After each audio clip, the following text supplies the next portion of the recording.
If you're coming across and just saying, hey guys, we need everyone to work harder because we want to see 5 more patients per day, that will backfire because you will just create more drama. And the 5 patients more per day need to be the result of taking out drama. What it really is unwanted variation.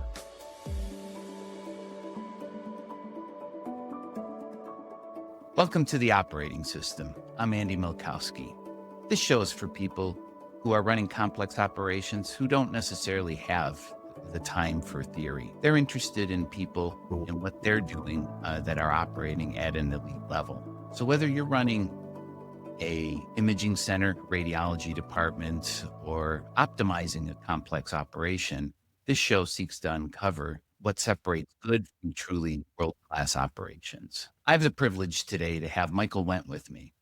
He spent 23 years at Siemens Healthineers. He started as a biomedical engineer and worked his way all the way to running research and development for MR out of Germany. Later came back to run the entire sales business in North America, and later then customer service for North America for Siemens. So he's been on both sides, selling the equipment and watching what happens after it gets installed. He now founded and runs the Green Chair Group. It's a group that helps radiology practices get more out of their MRI operations. For example, one client saw a 50% increase in patient volume without actually seeing a change in either equipment or personnel. As though that wasn't enough, he actually is bringing a pediatric MRI scanner to the United States through NeoScan. Michael, thanks for doing this. Thanks for having me, and look forward to our discussion. You had the career, right? 23 years, senior vice president, one of the big names. Most people would be working on their handicap right now, but you chose a different path to start something new, and it wasn't to sell more scanners. So in your experience, both on sales and service, from across the country at the best institutions, what did you see that others were missing? I had an aha moment very early on in my, business career or sales career. I came out of engineering. I was working with the biggest research institutions worldwide. And my new colleagues in the sales organization brought me to a community hospital to talk to them why they should have one of our MRI scanners. And now I probably was a little bit arrogant and, overestimating how good we were. And my argument to those folks was, well, the best institutions are using these MRI scanners. So consequently, you should too. What else is there to talk about? And the response really got me thinking, and I still haven't forgotten it, although that was double-digit years ago. Their answer was, well, I'm not Johns Hopkins. I'm not the Cleveland Clinic. I'm not MD Anderson. And that really resonated with me because it meant just having the best technology, but then not being able to use it to the extent that it can be used doesn't do anything for me. So what I realized is what I need to talk to these folks about and what I need to bring to them is how can they be enabled to use whatever they have so that they get the maximum benefit out of it. And that simply, Andy, is way more than just technology. So your new group is called the Green Chair Group. I imagine it relates to that same story. It does a little bit, yeah. When I was at Siemens, I started the green chair concept, and it was we replaced one chair in the conference room with the green chair, and we said either a customer of ours or a patient is sitting in that green chair. That green chair symbolizes either the clinical partner for us as Siemens or your healthcare provider, maybe a patient that is sitting there, and they participate in our meetings. So as we talk how we can improve our operations and what we should do better and what we should do, they're there. They're in the room. They're hearing this. They're saying this works for me, or they're saying, hey, time out, guys. This doesn't work for me. From a patient perspective, this is not how you should approach this. And so I think it's really important to keep that in mind as you are working through improving your operations, that you're not doing that at the expense of patient care, but kind of you can say, I'm already the best, then okay, then at least stay there. But otherwise, make your operations better and improve your patient care. For example, right? Don't degrade an image quality. Have less study repeats. Do it right the first time, right? And so if you do all of that, you will operationally be better, but you're also doing better patient care. And so the green chair symbolizes this as we discuss with our customers what we should be doing forward. Never, ever at the expense of patient care. Awesome. I see you already making the change from selling technology to fixing operations. Let's talk a little bit more about operations and what you've learned in that. You started with a comment that caught me, and it's you said you use data not to report the news, but to make the news. Yeah. I mean, obviously everyone has dashboards, right? People are drowning in dashboards and data, and some of the data is even contradicting each other, or the dashboards are contradicting each other. And I think what most dashboards or business dashboards show is a high level and where you are. What is most important to you? Your outcomes. Is my business volume going up? Is my profit going up? Do I have my cost under control? Right? And so business management dashboards often show, rightfully so, outcomes. Where am I really good? What should I be proud of? And where do I have an opportunity to do better? How many scans, like talking about MRI, how many scans have I done yesterday? How many scans have I done the day before? And, is that going up, or is that at the level where I want it to be? And so what I am doing and looking at and helping with is in the areas where you're saying, hey, I might have room for improvement. Well, what is causing this opportunity for room of improvement? What is really underlying this? And I call those, the detailed inputs that will ultimately drive the outputs that you're seeing in your management dashboards. And those inputs, right, into your operational system, they're the ones that are making the news, right? They're the ones that are creating the outcomes that you're seeing. And so what I have developed and what I'm talking to customers about is the drivers, the different building blocks that are creating the outcomes that you are seeing. And those we really have to look at, and those we have to fine tune, and those we have to adjust, and then we have to take out the bottlenecks that are standing in your way of being successful or getting the outcomes that you want and that you're anticipating. So let's get into specifics. You want to walk through perhaps at a technical level how you're actually finding problems that others aren't looking at? So I had a customer that reached out to me and said they saw in their management dashboards that they could see more patients on their MRI scanners. And they weren't seeing as many as they wanted to, or maybe as they anticipated. And so they contacted me and said, hey, can you help us to introduce this new software that helps us to scan faster? Because clearly, if you scan faster, you will end up seeing more patients. At least that will be the hypothesis. And so we were looking into it and shocked. If you scan faster, that enables you to see more patients, but it doesn't guarantee it. And so we started looking into all the other parameters that drive patient throughput, because ultimately to see more patients, you also need to schedule more patients. That means you need to have more room for patients to be scheduled. You need to make the times that you allow for a exam shorter, but you need to make them appropriate. You don't want to make them too short. And so what we looked at is, how do we welcome a patient? How do we prepare a patient? How do we have the consent forms done? How do we have that discussion? How do we have the safety discussion? How do we take all the jewelry off the patients? Where do we prepare for an IV injection, right? How quickly can we turn a patient over? How much wound preparation do we need to do? And all those bottlenecks needed to be addressed so that we can take an exam that we scheduled yesterday in 30 minutes, that maybe going forward, we only need 20 minutes for that exam on the schedule. And if you do that, all of a sudden, at 30-minute time slots, you can do 2 patients per day.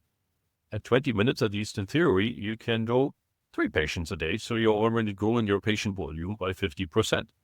Now, things need to work kind of really well. And so the idea here is to take out drama, to take out bottlenecks, because you're not telling everyone to just work harder and faster and create more stress. What you want to do is you want to take out drama and stress by everything kind of running like clockwork, so that if you scan these patients, like a brain without contrast, for example, you should be able to scan in an outpatient setting in 8, 9, under 10 minutes today. To have that scheduled in a 20-minute time slot, totally appropriate, right? And you're not generating more drama. It just flows. And so what are all the steps that you need to take so that seeing these patients in a good rhythm without drama?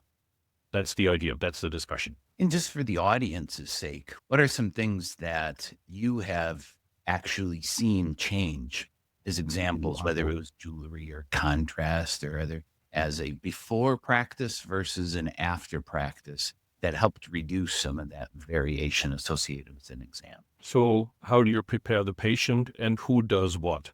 A clear kind of outline of what are the different steps that we're doing from a patient being scheduled or us getting a referral to the patient receiving their final invoice. Who does what when? And so you want to intentionally define the different steps that need to be taken. When do we protocol for what exam we're going to run on the MRI scanner? When are we talking to the patient to take the exams off? Most often, and you will laugh about this, but you will see when you want to take the patient from the prep room to the MR scanner, they all of a sudden realize that they need to go to the bathroom. And those are 2 or 3 minutes that we could take out if we just have the discussion beforehand with the customer and saying, hey, we're going to start in 5 minutes. If you need to go to the bathroom, now would be a really good time to do that. And so you design all these different steps into your workflow and have them there intentionally. And you don't want the technologist that is scanning to have that discussion, because then they can't scan. You want someone else who is coordinating the patient, this flow, to have that discussion and that reminder, right? You want them to if you have a intravenous contrast administration in the middle of the exam, you want that to be prepared. You don't want to do that while the patient is already lying on the MR scanner. Yeah, I think, at least in my thinking, most people underappreciate how much effect some additional variation, like you mentioned, whether it was someone decided to do the contrast bedside or tableside, or go to the bathroom, how much that change in variation can influence the entire operation during the course of the day if it were to push out a schedule of some sort. And in your experiences, you're finding that and I think you've talked to this about before, where not all exams were reduced to a 15-minute segment, but some obviously a biopsy could take very long, but that perhaps some were shortened through an improved procedures, others weren't. It's not just about doing faster, faster, faster. It's about doing it intentionally and then correctly, right? So when all the customers that I have worked with, we have found some exams where we didn't have the appointment time sufficiently long for the examination that we were doing. And that was creating the same amount of chaos, the same amount of disruption as one where we have too much time. So you're already starting to allude to kind of the human side of the equation, not just the technical side. Um, so obviously getting people to change, an organization to change, is sometimes, as we know, the most difficult part of any operation. Um, Especially if you've had either radiologists or technologists doing the same thing for the past 20 years. So how do you handle this particular situation? Because you're being invited, right? People don't know you into a new site. So from my experience, you need to make all the people part of the solution. You never want to come in to tell someone how they have to do something. The most often what I have found is that the members of the team, that the team members already know. I think you don't want to come in and tell people what they have to do differently. You want to work with them to identify what is standing in their way to be successful. And then you want to incorporate their ideas. If you really do this well, then you will see an overlap of at least 80% between what management anticipates and what you're getting from the ground up, what needs to be addressed. And that's what you want to distill, and that's what you want to put forward. You want to make the people part of the solution. And you can then obviously put something together that works for everyone. And in some cases, you might even want to incentivize the folks to be part of the solution and have them benefit from your business success. It's interesting that you're bringing up an item about having people solve the problems at every site. Do you find that as you solve, in effect, the same productivity problem across various Sure. sites, that people at all these various sites are coming up with similar ideas to improve productivity? Because one could argue every place would be kind of completely unique if you ask individuals. They are, and at the same time, there are some commonalities. I don't know whether you want to approach them to improve productivity.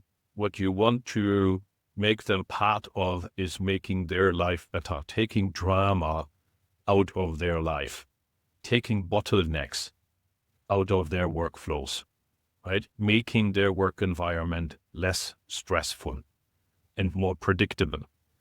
And that, in a nutshell, if you do that, that will lead to more productivity.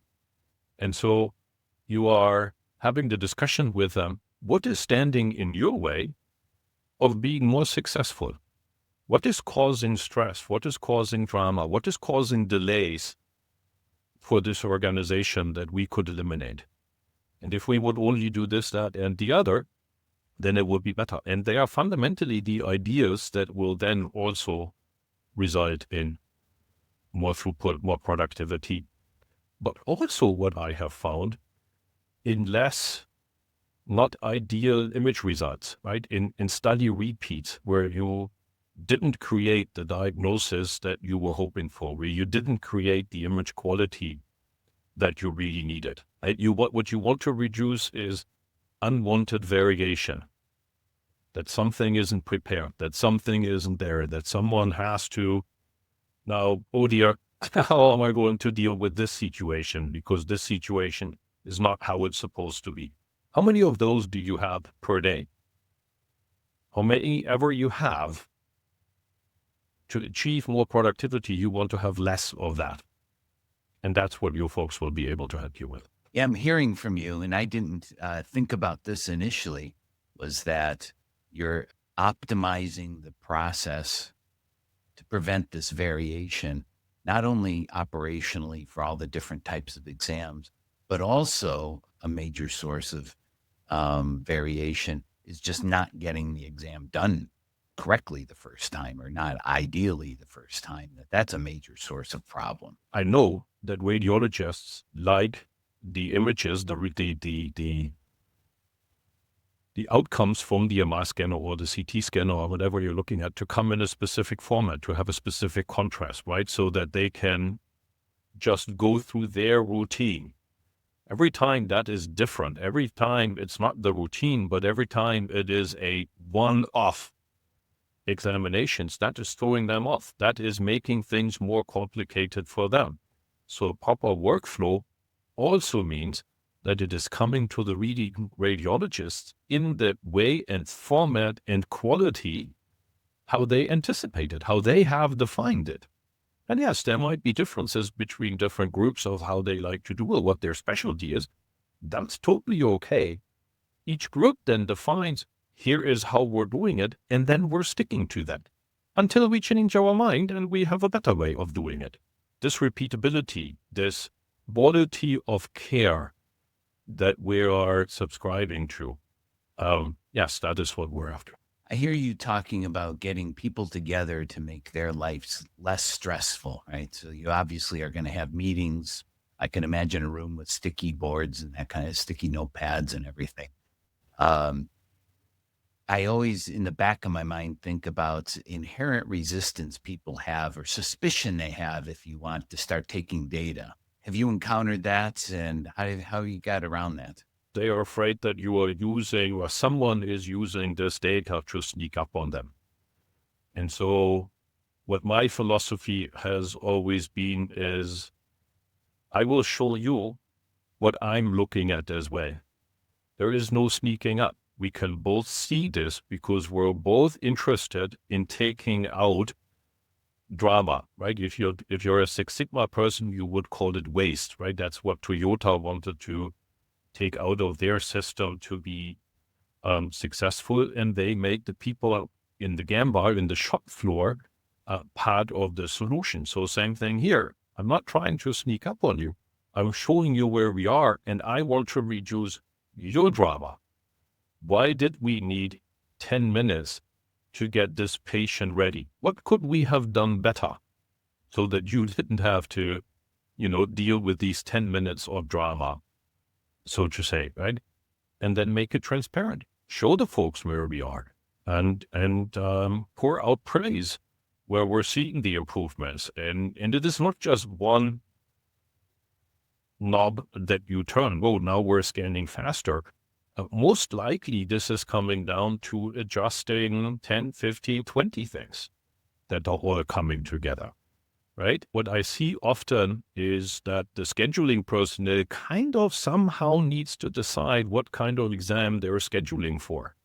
They're not trained to do that, right? They should already know this is a 15-minute exam, this is a 20-minute exam, this is a 30-minute exam, this is an hour and 30-minute kind of exam, right? A bilateral breast biopsy just inherently takes much longer than a C-spine without contrast. And how do we define that, right? How do we do this in a very predictable, coordinated fashion? So if you work with a group, they've implemented changes, things work better. I know that over time, things have a tendency to slip, right? Slip back, either a person changes or something happens. Have you seen that? Is there things that you do to make sure that you ensure that that performance and operations don't slip back to the old way of doing things? Yeah, I think you really have to make you need to write down your workflows. You really need to document how you're doing things, and you need to stick to it. What I have found is you want to continuously have these discussions. You want to instill a culture to get the people on board to take out drama, right? And you want to do that all the time. Things evolve, things change, right? I mean, sometimes someone throws you a curveball and you need to react to that and do something. Yeah, sometimes you might be short on personnel. How do you deal with that? And so doing that intentionally and staying involved. So most of my customers are bringing me in initially to do this assessment, to do the improvements, and then to kind of stay on board, to have discussions once a month, to look at where we are, to collect the feedback, and just keep this continuous attention on these topics. It almost seems that you're going to have the crazy alert when things start getting out of control. It's time to call Michael back in to help us restrain backslid on new processes.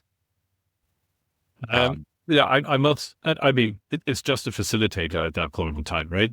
Most organizations shall be able to do this by themselves, but it is not a one-time event where we did a check mark and now we can work on. Workflows need to be continuously adjusted because life happens, right? Things move on, and you need to adjust to the new radiology, to the new realities. Yeah, right. So let's get to some tactical examples of kind of bottlenecks that you see over and over again, because you've been in your career, you've been I'm going to say at every single place. What are things today that are cost and practices? Lots of time, the variation, right? That you could kind of go over things that you see over and over again that are that you've improved multiple times. So what I see over and over and over again is the technologist that is actually scanning has a lot of tasks that they need to do to get the new patient onto the MR scanner, and you are consuming a lot of time where the MR scanner is scanning idle. And so what I'm seeing and what is helping a lot and what we're thinking through is who should actually do what task and get patients ready for the MR examination, so that the MR scanner is, for as long as possible per day, making that funny knocking noise. Because when the MR scanner is making that funny knocking noise, that's when you're doing patient care, that's when you're getting paid. If the MR scanner is not doing that because you have switching times between patients, that's what you want to reduce. I've also seen a lot, and what needs to be thought through is how are you scheduling for your examinations? Are you doing that intentionally? And do you ultimately know what protocol you're running on the patients? Are you protocolling what MR sequences to run before the patient gets scheduled, so that you're slotting the patient for the exact and correct amount of time? And then how do we take on variation that each patient is getting a different exam? If we're running a brain without contrast, so to say, it should be the same protocol that we're running on all patients. It can't be that sometimes it's 7 minutes, sometimes it takes us 20 minutes to do that examinations. Let's define what sequences and what protocols we want to run, and then that's what we're running. That then will allow us to schedule appropriately for that patient population. A takeaway for me is that there's a couple of points that you see consistently. One is on the scheduling side. And then another is that a lot of items, a big long checklist has been thrown upon the technologist to decide and to ensure that all things go well. And you mentioned contrast and where it's administered, or you mentioned the jewelry problem before. So that becomes a major focus of moving around that checklist to a lot of other people in the operation. Yes. And so you want to do it intentionally, right? You want to make sure that you have a routine of how you're doing these things, and then you're following this routine. One practice we have bought little baskets that the front desk people, where the patients are checking in, are handing out, and they are all asking all the patients to take off all the jewelry. And then we have installed little lockers so that the patients can put that in there. We have someone to remind the patient when to go to the bathroom before the exam starts. And so just trying to get everything as smooth as possible. And the technologists were really excited about this because it meant less drama for them, right? They didn't have to deal with it. Yeah. And the front desk people were actually also really excited about it because they were seeing how their value, what they were contributing to the experience of the patient was becoming more meaningful. And so you can do some of these things, maybe not all of them, but you can do quite a few things where they're very beneficial for everyone, including the business. Yeah, I think that's one thing that most don't think about, is the fact that you are adding a sense of empowerment to a lot of additional people, even a front desk person, giving them an empowerment because they're performing an essential activity. I like the idea of the basket too. It's very symbolic, right? If you're coming across and just saying, hey guys, we need everyone to work harder, because we want to see 5 more patients per day. That is not going to work because that will backfire, because you will just create more drama. And the 5 patients more per day need to be the result of taking out drama. And I call it drama when talking to the staff, but what it really is unwanted variation. You want to do the best patient care for that individual patient, but there shouldn't be 30 ways of doing a brain without contrast. So let's move over to some rapid fire questions if you're in the mood. Yeah, let's do it. Let's see. All right. In your experience, what's the biggest misconception of MRI productivity? That is hard and complicated and virtually impossible to achieve. It is not as hard as it might seem. It is pretty straightforward. Next, one metric that every imaging leader should track, but they're not. I'm going to sidestep that one and say, I would ask everyone whether they know what their biggest bottleneck is to be more successful. Have you identified that? Because if you have, let's work on eliminating it. Now you're saying it's a conceptual. If you haven't started thinking about the problem the right way, which is the bottleneck problem, you might know that you're not seeing more patients, that you're not seeing as many patients as you want to see, or you're not seeing as many patients as the facility down the road. What's causing that? What is the biggest bottleneck that is causing that? Next, what's the best piece of leadership advice you've gotten at Siemens? Listen more. Ask more questions. Be comfortable that other people know better than you do. That's why you hired them. That's wise. So, what's the first thing you look at when you walk into a new imaging center? Am I observing drama, or am I observing calm busyness? You can tell pretty quickly whether a center is well run or whether there is lots of drama. Excellent. Operational excellence in one sentence. Ooh. I would say operational excellence is things happening when and how you had planned them to happen. And if that happens, then you have defined them in the way to drive your outcomes, and then the outcomes will come. So things happen when and how you have planned them. Excellent. So, Michael, for folks who want to learn more about the Green Chair Group or to connect with you, where should they go? thegreenchairgroup.com, or send me an email at michael@thegreenchairgroup.com. Michael, this has been great. Exactly the types of conversations we want to have on this show. Good insights from somebody who's been in the room making it happen. I appreciate you being here. Thank you for having me. And for everyone listening, if you got something out of this conversation, subscribe wherever you listen to podcasts and connect with me on LinkedIn. I'm Andy Milkowski, and this is The Operating System. See you next time.